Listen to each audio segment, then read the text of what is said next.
Hi guys, welcome to movement YouTube channel. Dhanush మరియు నయనతార మధ్య గొడవ అయితే ఇప్పుడు సోషల్ మీడియాలో పెద్ద సెన్సేషన్ కింద అయితే మారిపోయింది. తమిళనాట ఇది ఒక పెద్ద సెన్సేషన్గా అయితే ఇప్పుడు నెలకొంది. యాక్చువల్గా ఏం జరిగిందంటే, నాను రౌడీదన్ అనే ఒక తమిళ సినిమా, అదేనండి మన తెలుగులో నేను రౌడీనే అనే పేరుతో డబ్ చేశారు. అప్పట్లో ఇది పెద్ద హిట్ అయితే జరిగింది. దీంట్లో నయనతార మరియు విజయ్ సేతుపతి గారు అయితే నటించారు. యాక్చువల్గా ఈ సినిమాని ప్రొడ్యూస్ చేసింది మన ధనుష్ గారే. అసలు గొడవ అయితే ఎక్కడే స్టార్ట్ అయింది. అసలు మెయిన్ గొడవ ఏంటంటే, రీసెంట్గా ఒక ఓటీటీ సంస్థ మన నయనతార గారు జీవిత కథ మీద ఒక డాక్యుమెంటరీ అయితే తీసి రిలీజ్ చేసింది భయ్య. యాక్చువల్గా ఈ డాక్యుమెంటరీ తీస్తున్న టైంలోనే ధనుష్ గారిని అయితే ఓటీటీ సంస్థ సంప్రదించిందంట.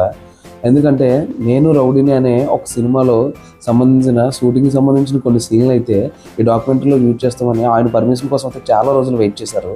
బట్ యాక్చువల్లీ ఇక్కడ ఏం జరిగిందంటే, ధనుష్ గారు చాలా రోజులు వెయిట్ చేయించి చివరాఖరికి ఎన్ఓసి సర్టిఫికేట్ అయితే ఇవ్వలేదు.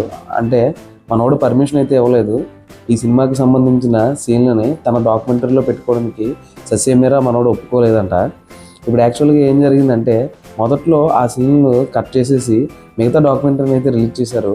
బట్ ఇప్పుడు ఏమైందంటే, ఒక 3 సెకండ్ల సీన్లు అయితే నేను రౌడీనే అనే సినిమాలో దానికి సంబంధించిన 3 సెకండ్ల షూటింగ్ జరుగుతున్నప్పుడు సీన్లు అయితే మన వాళ్ళు ఇప్పుడు ఆ డాక్యుమెంటరీలు అయితే యాడ్ చేశారంట. దానికోసం ధనుష్ గారు అయితే, నేను పర్మిషన్ ఇవ్వకుండా నువ్వు ఎందుకు యాడ్ చేస్తావు, అసలు నీకు ఆ హక్కు ఎవరు ఇచ్చారని చెప్పేసి మనోడైతే ఒక 10 కోట్ల దావా అయితే ఫైల్ చేశాడు. ఇప్పుడు 10 crores అయితే మనోడైతే ఛార్జ్ చేయబోతున్నాడంట. ఒక్క 3 సెకండ్ల సీన్ కోసం 10 కోట్లు ఛార్జ్ చేయడం ఏంటి? యాక్చువల్గా తన స్వయం కృషితో ఎదుగుతున్న నయనతార లాంటి హీరోయిన్ని ధనుష్ చాలా కించపరుస్తున్నాడని, గతంలో చాలా హీరోయిన్ దగ్గర నేను ఈ మాట విన్నానని అవైతే ఒక ఓపెన్ లెటర్లో పేర్కొంది.